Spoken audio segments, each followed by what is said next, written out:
Hi, this is Daryl Close, and when I'm not up at 2 a.m. feeding a newborn, I'm stacking Benjamins.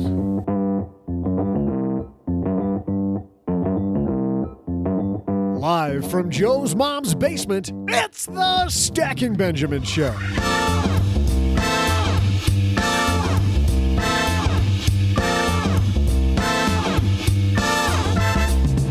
I'm Joe's mom's neighbor, Doug. Today, we're all about retiring early. And to help us is a guy who went from the rat race to retired by the age of, get this, 37. Today, we welcome to the show Chris Reining. Also, we'll serve up some juicy headlines about adventures in real estate, cover your letters, throw out the Haven Lifeline, and just to show you how committed we are, top it all off with some of my world-famous trivia. And now, two guys who missed retiring at age 37, one of them a long time ago, Joe and G.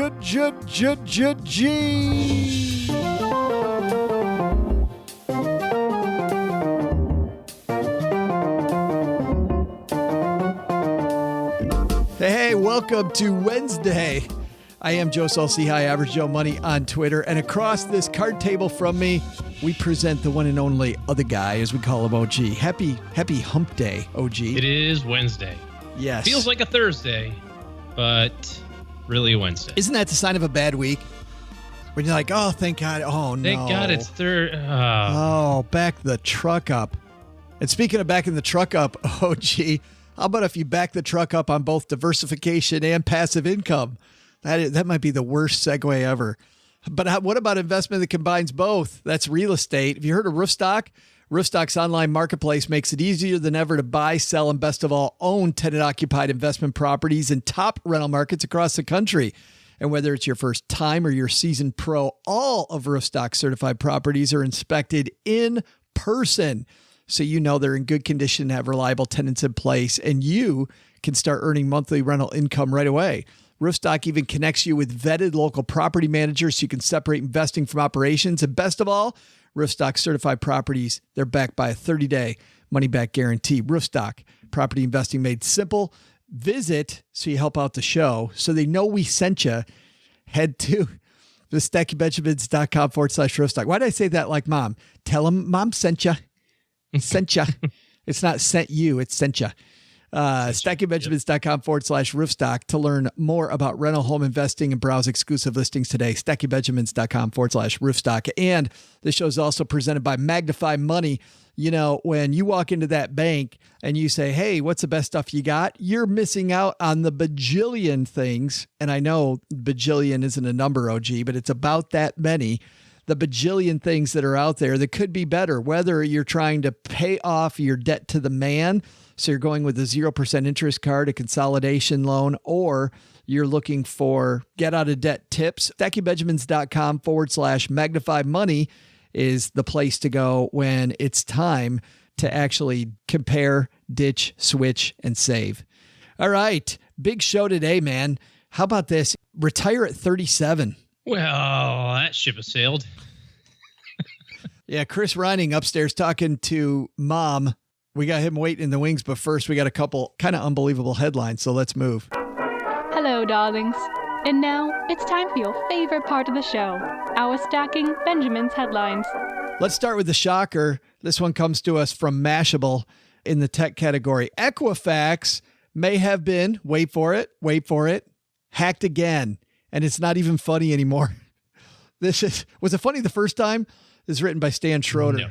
Equifax, a credit rating reporting agency that exposed personal data of nearly 150 million people, appears to have been hacked again.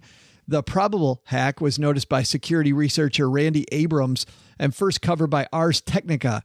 While visiting Equifax's website, Abrams noticed that some pages redirect to a site offering a fake malware-bearing flash update. That's fun. Just update your flash that has this malware in it. Mm-hmm. Please do. And protect your credit at the same time.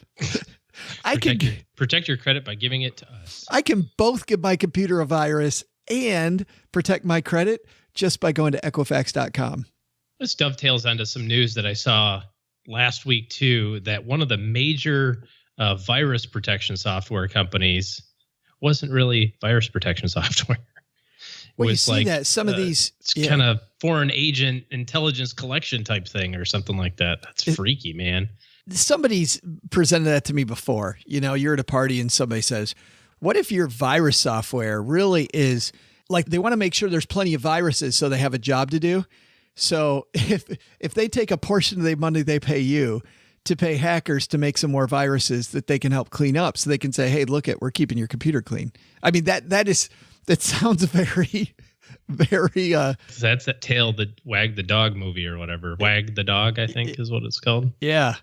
Yeah. It's funny. If you're running one of those companies, you have to think about it for a second going, I wonder if, man, it's been I wonder if we should send some of our marketing budget to an R&D site so they can create viruses that we can fix. Right. It sounds like a movie. Yeah. Yeah. Make the virus start to spread and then bam, we stopped it. Like the movie Check Outbreak. it out. We stopped it. Yeah. Dustin Hoffman. I create this super drug, the super virus that we can fix. I didn't see that movie. That's just not my type of. I thought it was pretty good. It seemed like a downer. Bunch of people dying. Who needs that? Well, it happens. Well, What are you going to do?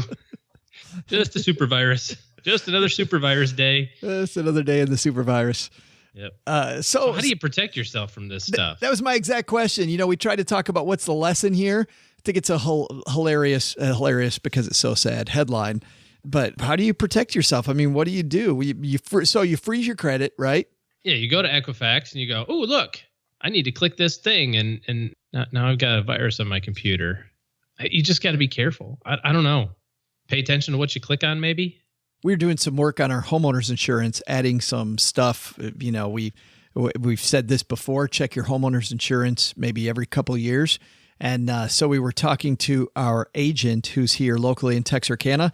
And that day we use credit monitoring and actually got an alert that we had a new identity because they had our address, but Texarkana is actually 2 towns. I mean, this town's not big enough. This town's too big for one state, way too big for one state. So it's got to be in 2. Mm-hmm. But it had us down. It had our street address, Cheryl's name, and said Texarkana, Arkansas. And it turns out fighting words. That's true. Don't say I'm from Arkansas. Do not put me on that side of the street. Whoa. Yeah, right. So we look into it, and all it was that the insurance company, the insurance agent, apparently guessed that we lived in Arkansas and had everything else right. And it created this pop-up alert for us. I thought the alert was pretty cool. We've had a couple times when like my credit appeared on the dark web. Nice. And it just sounds cool. I want to go on the dark web, don't you? I need a flashlight because I heard it's not very bright there. But we nose around. See what's on the dark web. Yes, we called up. We used the FICO product, and so I called up FICO and asked what we do about it, and they gave us a bunch of tips and things that we need to do and stuff we need to watch out for. I thought that was. Bring a flashlight was probably one of them. Yeah. Bring a flashlight and say hello to everybody else there in the dark web. It's kind of like that area in Stranger Things. Do you see Stranger Things? Mm-mm. Oh, well, that's lost. Good comparison. And I don't know if credit monitoring is for everybody, but I have not frozen my credit because we've got some stuff going on where we need to keep it open. But certainly either freeze it, have some credit monitoring. You can get free credit monitoring through Equifax. We're full of jokes today, aren't we? Yep. Our second headline comes to us from the Wall Street Journal. This is by Lay Camping Carter. Millennials' new weapon in bidding wars. Get this. A parent's home equity. Parents refinance their own homes to help their children compete as all cash buyers in hot house markets. When the purchase closes, the children pay their parents back. Do kids actually pay parents back? Does that happen? I'm not to that point yet in my adult life. Call it the mortgage merry-go-round, this piece says. Parents refinance their home to fund the full cost of their son or daughter's desired home. This allows the child to compete in an area where bidding wars are common. Here's a question, man. Well, I was going to say, this is a more question for you, right? Because your kids are grown. They're out of the nest. Off they go to their full-time jobs. I'm not doing that. Not going to help them out. Not going to say, hey, you know what? Mom and dad got some equity here. We'll hook you up. No, I don't think so. And why not? Is it just a responsibility thing? Or is it hey, if you can't afford it on your own, then go fly a kite. Well, when I look at where my kids are right now, number one, I don't know that they're going to stay in the same cities that they're in. So with the way that people change jobs now and work for a lot of different companies during their career, and even if you work for one company, you move a lot. I mean, my daughter, she lives in Kansas City. She works in Tucson. She told me that next week she's probably working in Tampa. And then there's a good chance that over Thanksgiving, she's going to be in Ireland for a month. So what do you think the chances are she's going to continue to live in Kansas City with all this stuff? I mean, she's living everywhere. So why would you buy a house when you're a road warrior like that? And then my son just out of college, do you know that this job's going to be the job for you? Do you know what's going to happen later on? So for their specific circumstance, I wouldn't get attached to buying a house because over the short run, if you're only going to stay there a few years, mortgage people a lot of time like to talk about how renting is throwing money away. I think buying a house, if you're only going to be there short term, totally throw money away. Yeah. All those closing costs and selling commissions and all that sort of stuff. Yeah. Yeah. It's pretty crazy. I don't know that I would do this either. Just more on the principle of the thing, right? Not so much of obviously there's the issue of whether or not you're going to be there. And that's that too. But we've had so many. I never had anybody hand me a check for $300,000 and go, here, go buy your next house with cash. Just you're good for it. Right. Love you, son. Sure. We've had so many pieces lately, though, also about hot real estate markets that, whenever everybody around me is talking about gold, that's when I want nothing to do with it. When my neighbor is telling me in 1999 that buying tech stocks is the way to go and that there's new rules, right? I had a podcaster tell me that, recently when they did a thing about 401k loans, and I wrote him a note saying, hey, we're going to talk about this a little bit on our show. And he said, well, you're playing by the old rules. There's new rules. There's no new rules.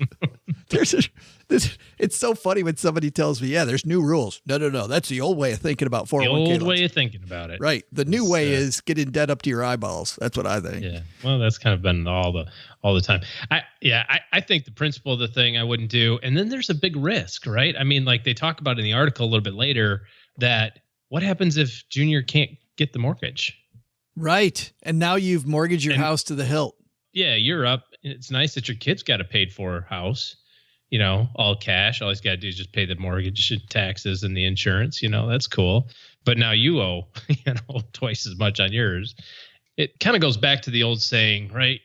Just don't lend money to family. Give them money if they need help, but don't lend it to them because they don't pay you back. The money Thanksgiving feels kind of weird. You're sitting there and they want to talk about the cool new trip they took, and you're going, that's weird. Cool new trip, huh? Don't you owe me $5,000? How much was that trip to Disney? About $5,000, huh? We had that on our social media. Who's that guy? Maury Povich, who does the baby tests. Yeah, the things. You are not the father. Yeah, I told you. Well, the financial equivalent Shannon had on our social media, she had Maury Povich with a piece of paper in his hand, and the meme said something like, you told me you were going to pay me back on Friday. Your new Xbox says otherwise. Yes, exactly. Yeah, I think that's a great place to leave that.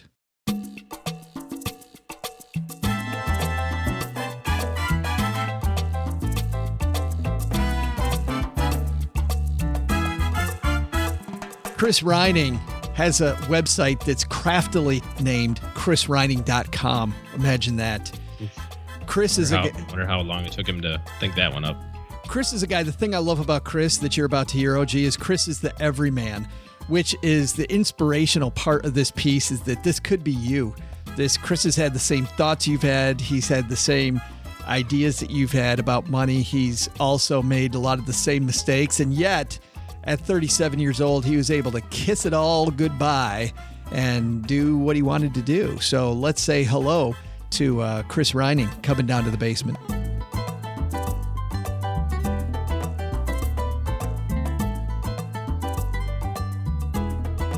And walking down the stairs to the basement. Have a seat. Chris Reining is here. It's about time, dude. You made it. I'm glad to be here, Joe. Happy to be in the basement. Well, we are happy to have you because we want to learn about being a super saver. I got to start with the beginning of the story, though. So you're working the 9-to-5 job. You're sitting at your desk, having the same job that most people listening to the show are having, and all of a sudden you have this revelation. Tell me about that. So I followed a pretty typical life path, right? Yeah. High school, went to university in Illinois, got a degree in information systems, and then I started my first job in IT in Madison, Wisconsin, where I live, doing computer security. You know, it was all really good, right? Yeah, so far so good. I mean, this is the American dream right here. Right. It really is. So I loved it, right? I had this job that I liked, doing cybersecurity, which was like this cat and mouse game that was really, really fun. So I had this career and I was making a little bit of money, and I bought a $200,000 condo. I'd always wanted a BMW because my friends had BMWs. So I bought one of those that came with a $525 monthly payment. And then I drive that BMW to Whole Foods to spend $200 on fancy gourmet food and all this kind of stuff. And then you, my friend, are on what's called the rat race. Yes. But that was funny because it was like, okay, people were probably looking at my life and I was looking at my life and saying, okay, wow, this is the American dream. Like, I finally made it. This is what everyone wants. But then there was this part of the dream that I wasn't ready for. And that was the sort of epiphany of being like in the rat race, and actually really bored out of my mind because after working at this job for 5, 6, 7 years, like I just wasn't passionate about it anymore. You're doing the same stuff still you were doing 5 or 6 years ago. And I'm sure looking at people older than you, right? And thinking, do I want to be that person?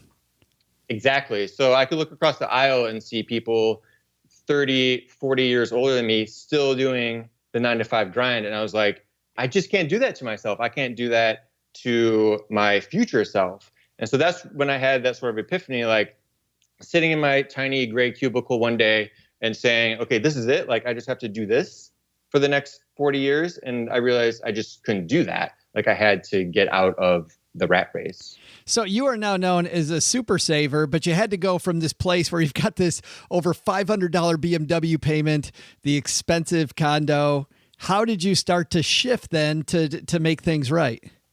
Once I had this sort of epiphany, like I can't do this forever, then that's when I took a step back and I said, okay, like I can either spend all my time working for all this stuff and that's the rest of my life, or I can make this sort of shift and start saving and investing so that one day I can get all my time back, right?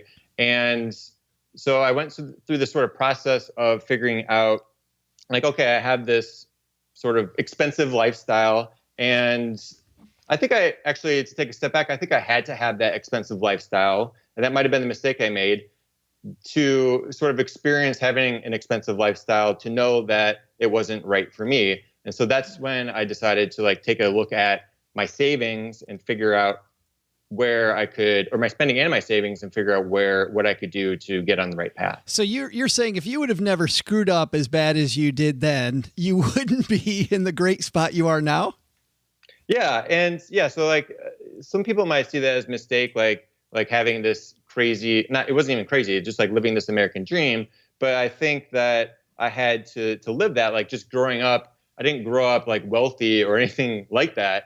My dad worked a middle-class job. My mom stayed home and raised me and my 2 older sisters. So like we didn't really have much money growing up. And so I never really got a taste of like living like a very expensive lifestyle. And so I think I had to taste that to sort of figure out that it wasn't for me. And I wanted to come like full circle back to like my roots, you know? Or it might be for you, but it's for you when you can afford it. Would that be true or not? What do you mean by that? Well, I mean, if you're making payments every month and that's not coming from savings, that's coming from a job you got to do tomorrow, the next day, 3 years. Like when you bought that BMW, if it's a 4-year loan program, what you're really saying is, I'm going to sell my soul to this job for 4 years so I can stay in it. So yeah, okay, in one way I can afford it, but if I could pay cash for that BMW because it's a small part of my income and I don't have to worry about, selling my future self, like you said earlier, well, then it's a whole different story about the BMW.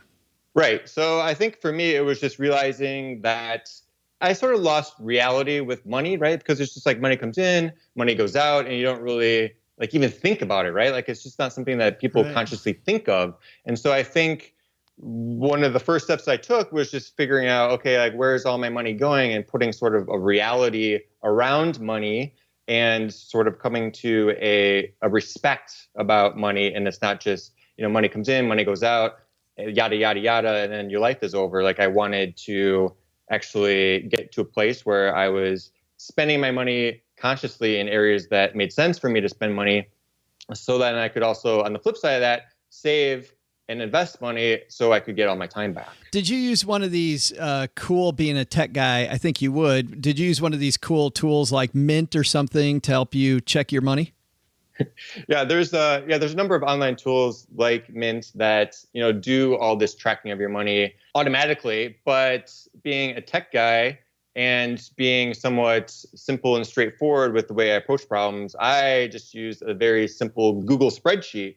And I'm actually still using that today, like 10-ish years later. Really? And yeah, and the spreadsheet isn't fancy at all. It's literally just my money coming in, my money going out, that type of in and out ledger. I think that was something that in retrospect was really smart, because like I said, I think it made money more real to me when I'm sitting there every month for not that long, 10 minutes maybe, typing in my numbers into the spreadsheet. That's, made me realize that this isn't like monopoly money. Like this is really money, and that the money I'm making, I'm spending all my time doing that. So I became a lot more conscious about how I was spending money. Yeah, it became tactile for you. Mm-hmm. We have FinTech Friday here a lot of the time on the show. And I love the fact, though, these tools are great. They're fine, but it's not about the tool. It's about you. And I think that's a powerful thing for anybody. And I also like the fact that there's people listening that made mistakes. And it's not about making mistakes. Crap, you made mistakes. It's about what you do after the mistake that matters. Right. I really think that that's true. And just doing, like, you are what you do repeatedly. Like I mentioned, I'm still doing this to this day, just so I don't lose touch with how I'm spending money. And that was how I was able to, start saving 10% of my money all the way up to 50% of my take-home pay over the years. And obviously, you went right from 10 to 50, right? And you did it perfectly right out of the gate. It was overnight, Joe. Overnight. Let's talk about the early mistakes you made when you started trying to get it together. Okay, so I think when I tried to get things together, step one was really just figuring out where my money was going. And then I would say the first mistake or the first obstacle that I encountered was thinking that I'd go after the really big wins, right? And so if you think about big wins when it comes to personal finance and saving, and specifically, it's really about, okay, where can I make these big cuts? Usually that's things like, okay, I'm going to sell my car and downsize my house, right? This is the 80-20 rule. Yeah. Thinking that you'd get the most benefit from making just two changes. Absolutely. Well, yeah, guess what? Like those two changes that I was going to make were just like so overwhelming that I just didn't do them. And I still haven't done them to this day. And so that's when I decided to start out with much smaller changes. So like an example of that is every morning on my commute to my job, I would stop at this small local coffee shop and get a red eye, which is coffee with 2 shots of espresso. Bam. Yes, I have a little problem. I had a problem with caffeine back in the day. Like this didn't cost much. It was like $4 or $5, but I decided that making like this small change and making coffee at home. I bought one of those great little stovetop espresso makers to make coffee at home. It's delicious. Highly recommended. Anyways, like this small manageable change, I think improved my ability to change bigger and bigger things. It's kind of like a marathon if you think about it. Like you don't just go out and run 26 miles. Like it's something that you build up to over time. And I think that's the same with saving money. How many changes would you make? What pace would you change? Would you do that one week and then the next week do something else and the next week, or was it once a month? What was the rate of change? It wasn't very prescriptive like that. Like I'm pretty methodical about things, but I'm not that methodical about things. Like I didn't say, okay, this week it's this thing, the next week it's the next thing. I think it was more, this took years to do, right? To get from that 10% to 50% savings rate. This literally took years to do. And so after I had got rid of the $5 daily coffee, I still go out for coffee like once a week or whatever. Yeah. But it's like getting rid of the daily habit and becoming successful with that, then it was moving on to the next thing. And for me, the next thing was going out for lunch every day. So I used to go out for lunch every single day. It would cost, I don't know, $15 a day, and that adds up over time. So once I was able to get rid of the daily lunch habit or reduce that significantly, then I would move on to the next thing and on and on and on. There's one thing to identify that you have an area where you're wasteful, like with the coffee, but then there's the second piece, which is to capture it and get that money saved, right? How did you actually capture the money and save it? Did you change your automatic, your direct deposit, so it went to savings instead of checking? Did you automatically move money? Did you use an app for that part? What did you do? So yes, I was capturing like larger and larger pools of money, you could say. And so I was transferring money at that point from my checking account where my paychecks ended up into a brokerage account to be invested. So every month I would have, I don't know what it was at the time, let's say $500 on the first of the month going to my brokerage account to be invested. And so over time, as I was able to save more money, that would end up in my checking account because I wasn't spending it. And so I was able to increase that amount by, $100 here and $100 there, all the way on up as well. So it wasn't very concrete, like on this day, it's going to be X amount more. It was a lot more fluid over time, in that I was saving more and then able to send more to my brokerage account in like $100 increments. So some of that money that went into long-term savings, right? So you put some of it into investments. Right. So I did two things essentially. Like I also believe in very simple investing as well. And so I always was putting money into my 401k account because my company that I was working for would match up to 8%, or they would put in 4% if I put in 8%. So I didn't want to leave any free money on the table. So I was always putting in the 8%, and that was money that never even showed up to be spent, which I think is another good tactic if viewers are looking for tactics. The other portion of that was the money that would go into my brokerage account to be invested as well. So I didn't have like 80 different accounts spread all over the universe that I was investing into. It was literally two accounts, my 401k account and my taxable brokerage account that I was going to use for money before retirement age. Keep it very simple. Yeah, simple is good. Now, so you get to a point. How did you know that you were at the point where you could finally say, bye-bye job? Well, because I was also tracking that, right? Because I like tracking stuff. So I had another spreadsheet where I was tracking how my investments were growing over time. And there is a very famous rule called the 4% rule, which means that once you can withdraw 4% of your investments to live off of, then you can call yourself financially independent. So once I got to that amount, which for me, like I was spending around $40,000 a year at that point. So once I got to a 7-figure amount, then that's when I could officially call myself financially independent. And that's how I knew that I was there and I could walk away from my job. But did you walk away from your job when you got to the 4%? No way. It was really overwhelming and stressful, because this is actually an interesting story probably, because I got to this magical number, right? Where, okay, I've been working towards this for so many years, being so disciplined and methodical. And now I'm there like, oh, I can just like drop the mic and walk out, right? Well, I found that it wasn't that easy, because for me, I saw it as sort of an asset that I was throwing away, right? Because I'd spent at that point 15 years building this career, right? In IT. That was an asset that was essentially saying, okay, I'm going to walk away from this asset that I spent 15 years building and just go off and do something else. And so I actually struggle with that and probably overthought it to an absurd degree, because I overthink things to absurd degrees all the time. And so actually it took me like another year and a half probably to mentally work through that and then quit my job and retire early. Well, the cool thing is that you teach other people now how to overthink everything, which is awesome, how to turn them into neurotic people like you do.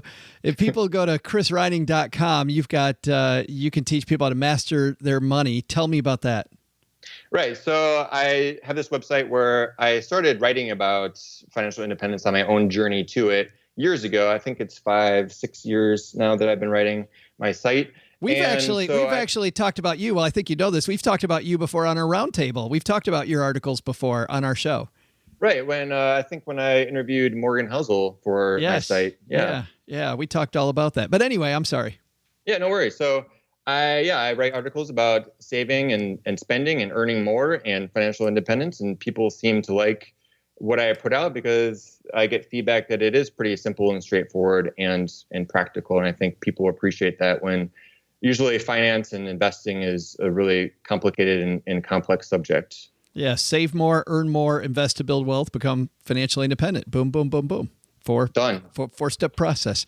By the way, we'll have links to Chris's site on the show notes at stackingbenjamins.com. It's real easy. It's chrisreining.com. And Chris, man, thanks for hanging out with us.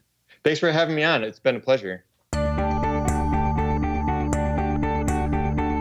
Hey there again, trivia fans. I'm Joe's mom's neighbor, Doug, and I can't get over the fact that Chris retired at age 37. Well, I've decided that retiring at that age is perfect for me, so I'm going to go join him. The problem is, for the past few years, I've been 39. That means it's time to take a lesson from my favorite documentary, Hot Tub Time Machine, and build myself a way-back machine, taking me back at just 2 years to 37. That's all I'm asking for, 2 years. Speaking of historical movies, how about this piece of time machine trivia? When did the movie Back to the Future originally release? I'll be back with your answer and my hot tub time machine recipe right after this.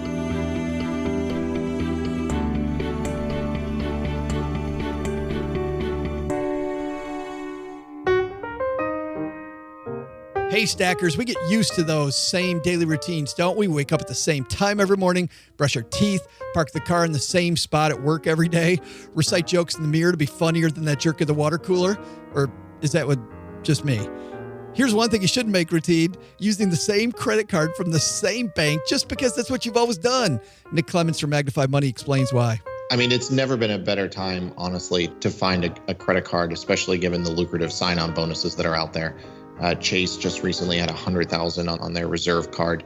I think we're at a point right now where credit cards are extremely profitable for large banks, and they are really wanting to get more customers, and so they're rolling out the red carpet. So I would just say if you have had a credit card for more than 2 or 3 years, chances are there's a much better deal out there for you today. So why stick with that same old card with those rewards that haven't changed in years? You can use magnifymoney.com to always find best in class, including better interest rates. And don't only use Magnify Money for credit cards. Nick and the team have built the site from the ground up to help with personal loans, student loans, and mortgages. Average person saves $450 in interest when they hit stackingbenjamins.com/Magnify Money.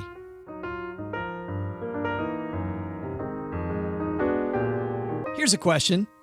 What's keeping you away from investing in real estate? Well, over my career, I repeatedly hear that time, the time it takes to find renters, property managers, and to fix problems, and stress.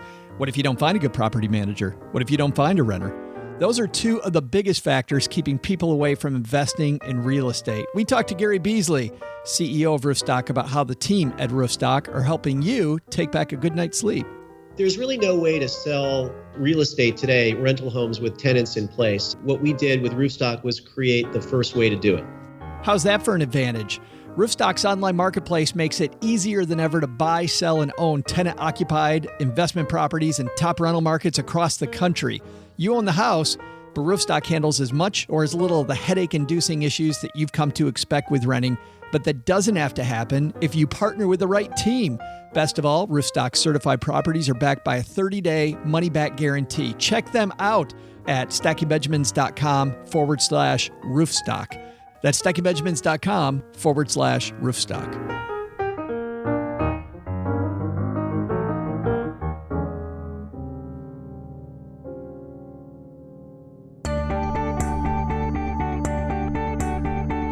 Welcome back, trivia fans. I'm Joe's mom's neighbor, Doug. I think my my research has finally come to its natural conclusion. I ordered a flux capacitor from the local thrift store. Now, they called it a hot air popcorn popper, but you and I both know you switch 2 wires on those bad boys, and they're flux capacitors in a heartbeat. Anyway, I rigged it up to Joe's mom's bathtub, and now it's my version of a hot tub time machine. It appears if I fire up that popcorn popper, flux capacitor, stick a couple of wires in the water, and bada bing, bada boom, I'm going to be propelled back to age 37, or maybe even earlier. Heck, if I go to age 34, maybe I can get my old Tasty Freeze grill cook job back. That was the life, man. More on that later, but for now, let's grab you your trivia answer, shall we? Here was the question. When did the movie Back to the Future originally release?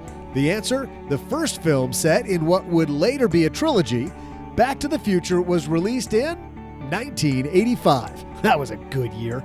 Maybe I'll hit up that year too and get back to all my leather Def Leppard pants. Gertrude's gonna love those. Well, time to fire up this hot tub and revisit 37 years old. See ya!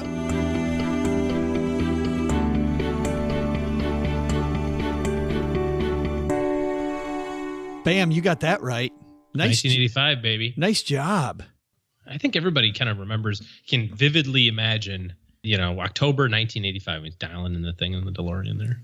We're going to link, by the way, to Chris Reining's spreadsheet that he talks about on our show notes at stackingbenjamins.com. Cool, yeah. Yep. So go grab that. So inspirational to see somebody that looks across the aisle at another cubicle, see somebody 30 years older than him and goes, I don't want to be that person. Yeah. Nope. It just proves that old mantra that what you were yesterday is not what you have to be tomorrow. You can be something absolutely different. And even though he, got into that big old BMW payment and had some struggles with that, he was able to cut other areas of his life. Pretty awesome. Mm-hmm. Hey, let's throw out the Haven Lifeline, tackle some of life's, or rather life insurance's most important questions. Our friends at Haven Life Insurance Agency, they're disrupting the life insurance industry by focusing on what you value most. The 2 things, OG, that you value most.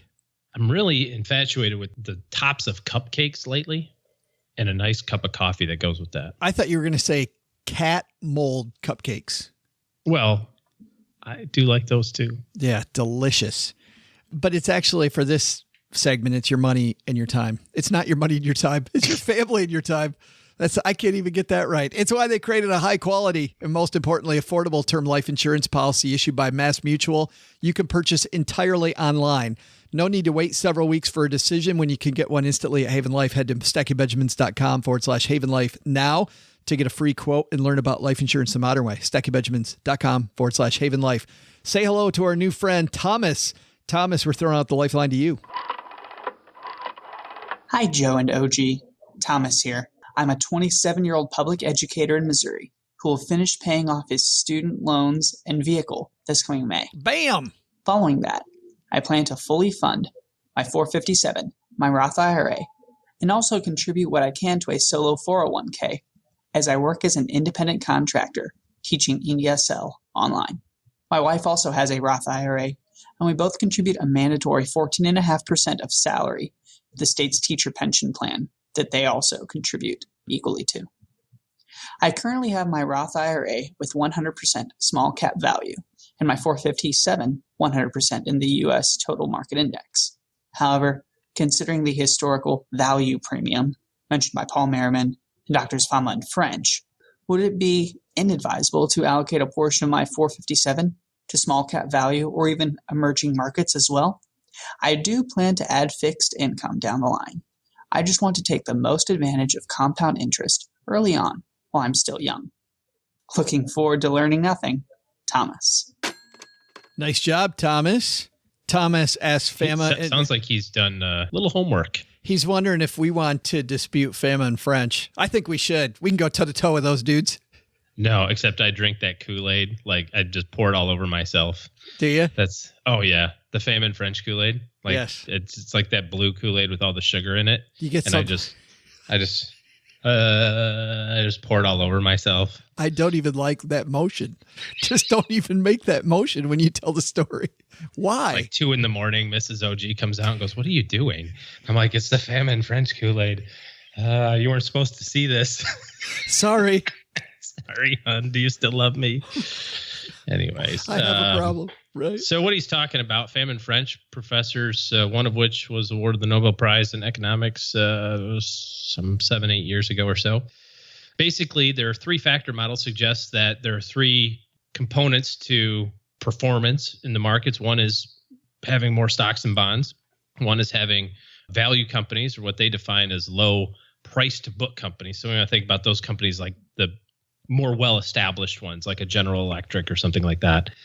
And then smaller companies tend to have a better return overall. The problem with this is that those returns are not predicted in the future, nor are they a pattern. And so you want to have small companies. You also want to have big companies. You want to have value companies. You also want to have growth companies. Thomas mentions emerging market and up and coming countries and international countries. And all of those are areas that you should be diversified in.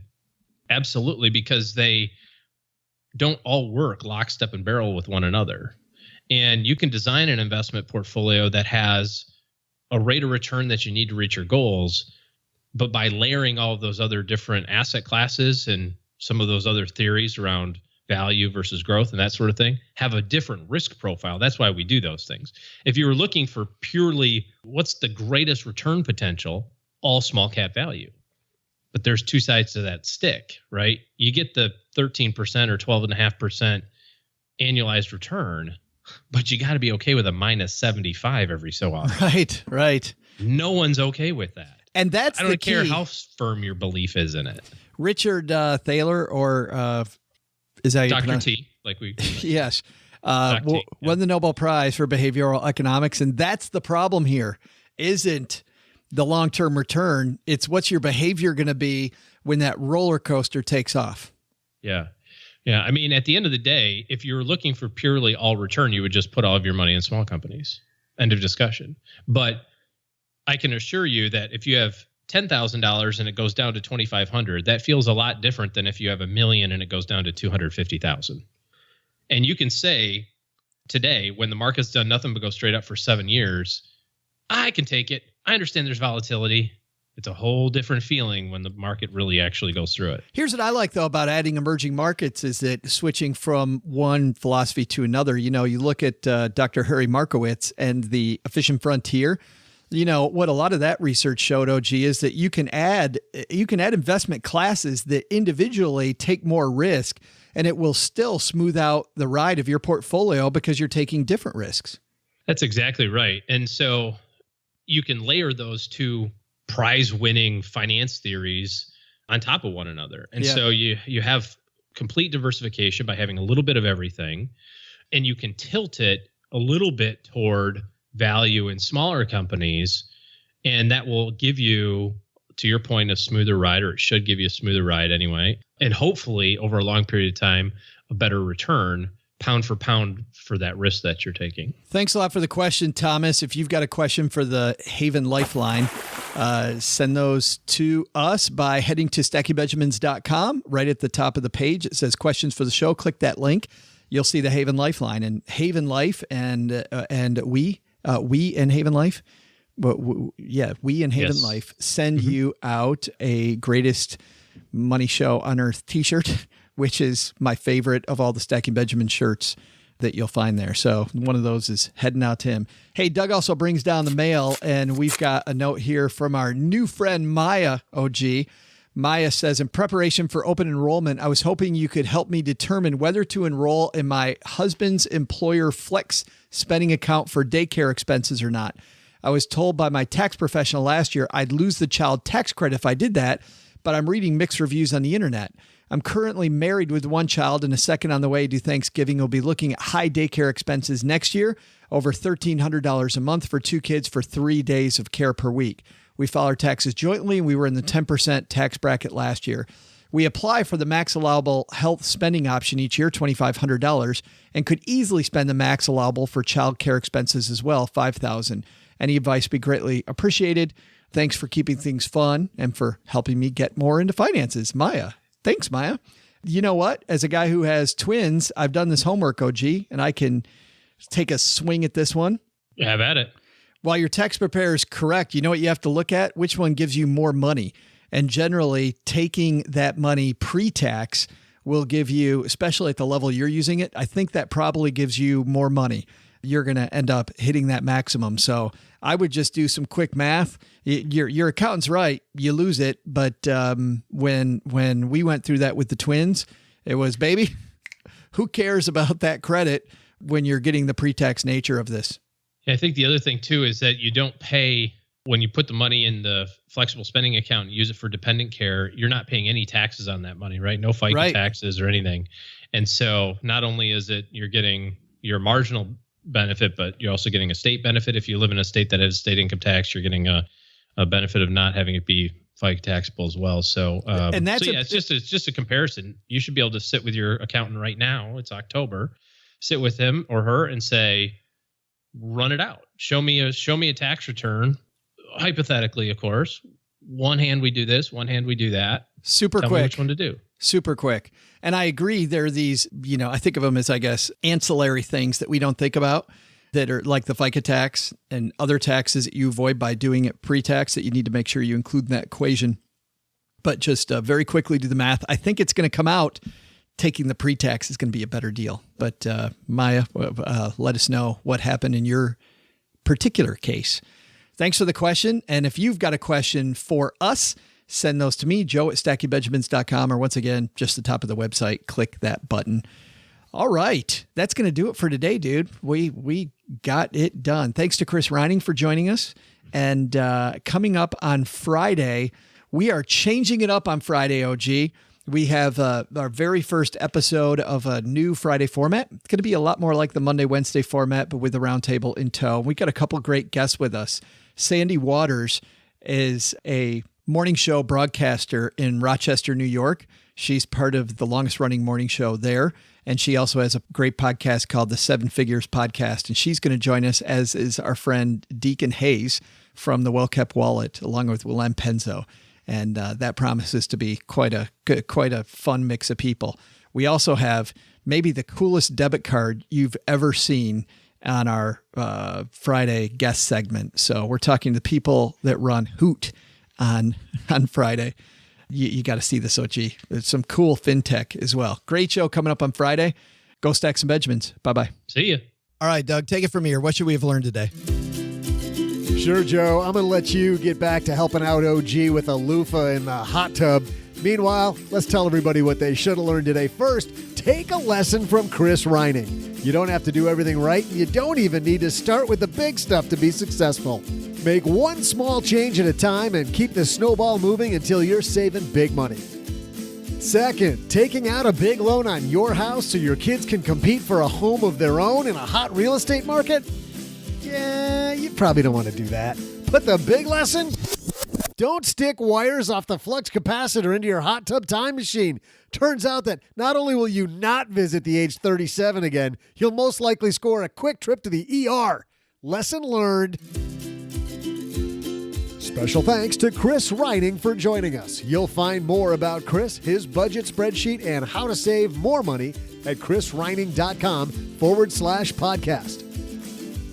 This show was created by Joe Saul-Sehy, produced by Richie Rutter-Reese, and engineered by the amazing Steve Stewart.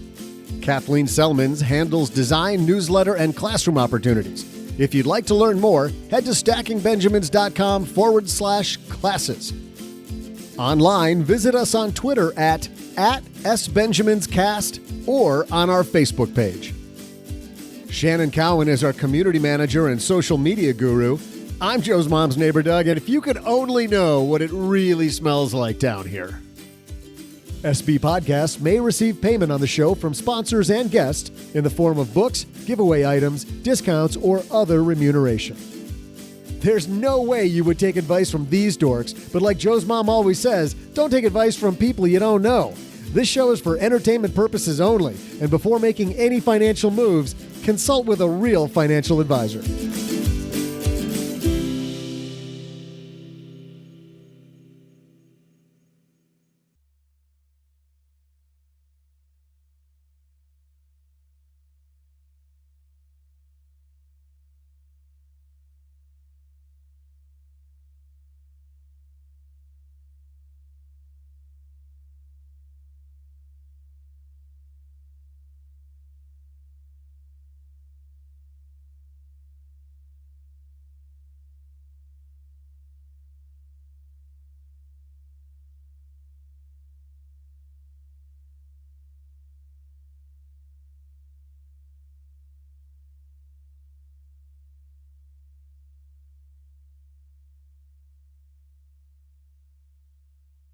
Welcome to the after show, the part of the show that doesn't exist.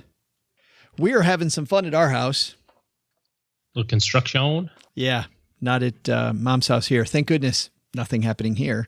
But I love this when there's things wrong with your house that you didn't expect. So we redid our roof, and we also have some shingles on the sides of our house, just the way the house looks. And so some of those are under, our house is built on a hill. So there's stairs that go from the upper level to the lower level. Like when you walk into our house, you walk in on the upper level, and then downstairs is the living room, my bedroom, and that stuff. But anyway, those stairs, it turns out, as the construction people were putting the new shingles on, they realized that all the wood underneath that is rotted. And a long time ago, termites were under there. We haven't had any termites since we've lived here. But this thing between termite damage and then water pouring off the roof into... because of the roof damage from before. Into that area. Apparently, my stairs were about to collapse. That would have been an exciting Tuesday afternoon as you're hopping down the stairs after having lunch upstairs. Help, I've fallen. You had to press that little button that you wear around your neck. Yeah, nice. You think I'm old enough? Hello, Mr. Salsiha. You're like, help, I've fallen and I can't get up. You think I'm that old? There's no thinking about any of this, but I just want to ask your opinion on this because so far, and this is a very short survey, but so far I've got 2 men that think one way and 2 women that think the other. So my thought process is I absolutely love this because I think, okay, the house is not what we thought it was, right? We got this piece of our house that is not what we wanted, and now they're fixing it. And so the fact that they're fixing it, it makes me feel very comfortable that my house is solid, like that the foundation is solid, right? I really like that. So even though I understand that it doesn't add anything to, maybe a resale value if we decide to sell at some point in the future or whatever, even though it doesn't do that, I dig the fact that these stairs are now going to be great. Cheryl thinks bunch of money we're pouring into this thing that great. It's expensive. Nobody can see it. Who cares? Put some lattice work over it. No one will notice when the stairs collapse, except when they notice because the stairs collapsed. So my friend John, I was over at his house last week working on my car. That's a different funny story, and we'll save that for another day. But my friend John, he and I are talking about this, and he had some work underneath his house to make the floors level. The floors were out of whack, and paid a bunch of money to somebody to, make sure his house would be level. And he's like, I thought that was great. I thought it was fantastic that now my house is on this solid footing. And his wife is like, yeah, but you can't see any of that. Like, I want to redecorate the dining room, and we can't do the dining room because we're doing the stuff that you can't. Yes. I'm actually going through something very similar right now. That you can't see. Very similar. Well, I can see it, but it provides no real utilization. We have a backyard fence that I want to replace. And it's that or, kind of to your point, some interior upgrades. Yeah. And I want the fence fixed because I'm tired of fixing it when the wind blows and it looks like crap from the outside. And you need the fence. And we have to have the fence. And, it's like, but then I can't put drapes in the dining room. Like, but it's a fence, So, yeah. Mm-hmm. Competing priorities. But it's funny that in my little short survey has come down the same for 2. So now we're 3 men on one side, 3 women on the other side. Because don't you think the fence is more of that, like just what we have to do kind of thing? Like, it's not sexy. It's not great looking. It's what we have to do. My fence is going to look awesome when it's done. Right. And be sexy. Well, it'll keep all that paparazzi out too. Well, yeah. Well, especially with the barbed wire on top and the machine gun parapets. Okay, so maybe yours is different. But looking at my thing and John's, where do you come down on that? Like my stairs, same thing. Like my stairs project. You got to take care of business. But do you like it? Do you like it, or do you just think like Cheryl does? Like, just throw the money, get it done, and who cares? I'm not sure that it's throwing money away. I'm kind of split, maybe. Right? I don't think it's throwing money away, but it's a necessity, right? And you'll be happy once it's done. Like, it's never fun to like fix your car, but then it's fixed and you go, okay, now I've You know. See, but I actually like fixing the car. Like, I like the act of actually doing it. Like, I'm like, oh, cool. My car is better off because we're your car repair bills must be different than mine. I don't know psychologically. We own cars that are worth a little different amount of money. Dude, my car's worth like $4,500. What are you talking about? My car's worth about $4. Well, there. So okay. Yeah, I guess that is different. Yeah. All right. Another day. I'll tell you the car story. But house maintenance projects. Yeah, it never stops, does it? It doesn't. No. That's the unknown cost in housing. People, when they figure, oh, I can afford this, and you go, well, don't forget, every year you got to do something. My father-in-law said that to me a long time when we were buying this house a long time ago. 8 years ago, we were buying this house. He said, "Looks really nice. It's going to be a money pit." And I'm like, "What?" He goes, "It's an older house. It's a house built in the 70s. It's his custom house. It's going to be a huge money pit." I'm like, "Yeah, but man, it's such a cool house." Nah, it won't be. It'll be cool. Oh my goodness, is it a money pit? Now I'm like, I don't need to love a house as much as I love this house. I want a house where there's no maintenance. If I could have a house where there's, maybe... Yeah, they call those apartments. That's right. Or condos. They have a name for that. That's where. Yeah. All right, let's get out of here.